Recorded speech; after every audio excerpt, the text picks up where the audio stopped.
My name is Samantha Dickey and I'm a DHH educator. Today I'm going to be sitting down with a parent whose child was just given their very first set of hearing aids.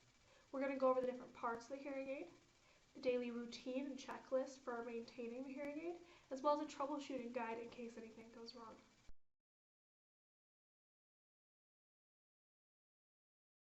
Hi, joining us today is Miss Darian Briggs. Darian, I know hearing aids are new for you, but can you go ahead and tell us a little bit about your son? Yes, my son is about 2 now and recently diagnosed with hearing loss. So we just got new hearing aids and we're still trying to figure out that new situation. Okay, so I provided you with a pamphlet all about your hearing aid, and you can take it home with you, refer to everything that we go over today on your own. So we have your son's hearing aid with us. We're going to go over some of the parts. Are you familiar with any of the parts? Some of it, I know where the battery goes and some other parts, but... Okay, so we do have our battery door down here. So because of your son's age, it is child-proofed. So only you'll be able to access it. We don't want him getting these teeny tiny little batteries and choking on them or digesting them. So you'll be able to open and close it from here. Right above that is your volume. Again, because of his age, it's probably automatic. So it's programmed, it will adjust on its own, and that way you don't have to worry about him adjusting it by accident or you doing so. Okay. That is our microphone.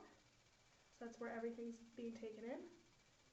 And above that is our ear hook. Okay? So I see on yours we don't yet have an ear mold. Yes. We had kind of an issue with the ear mold, so we're still trying to figure that out and get new ear molds for him. Okay. So eventually this will go down into our little hearing tube and then the ear mold inside of that as well.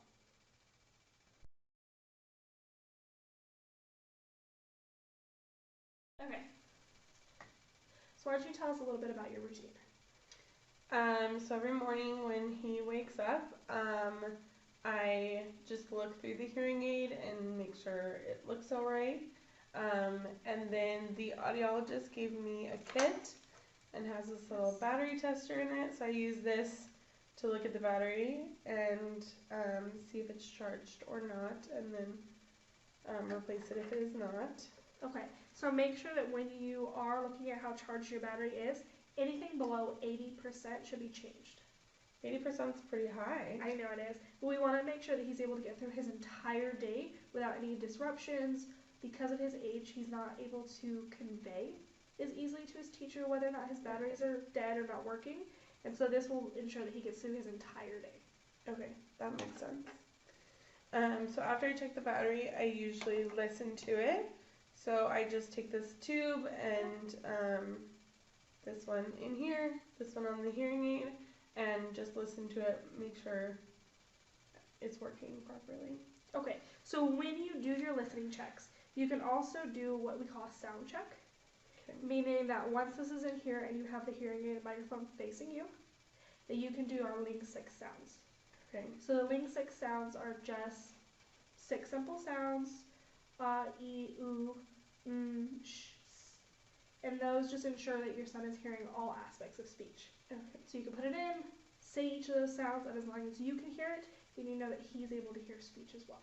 Okay, that makes sense. And then from there, I think that's my morning routine. I just go ahead and put them on him. Okay, what about at night?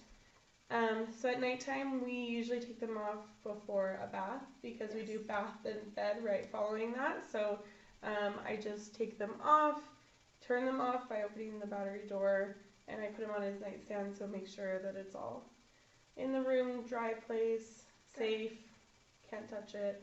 Good, yeah, so making sure that he's not wearing them in the bathtub or anywhere near water. They're not being housed in the bathroom where it's moist. So yes, when you put them on the nightstand, cool, dry place. If you have a dehumidifier, then that also helps with that as well. One big thing is making sure that you remove the battery. Okay. So not just opening the door, but actually taking the battery out. That will ensure that your battery doesn't corrode in there and mess up, and also make sure that any debris got lodged in there, that they'll be disrupted and taken out each night. Okay. Okay.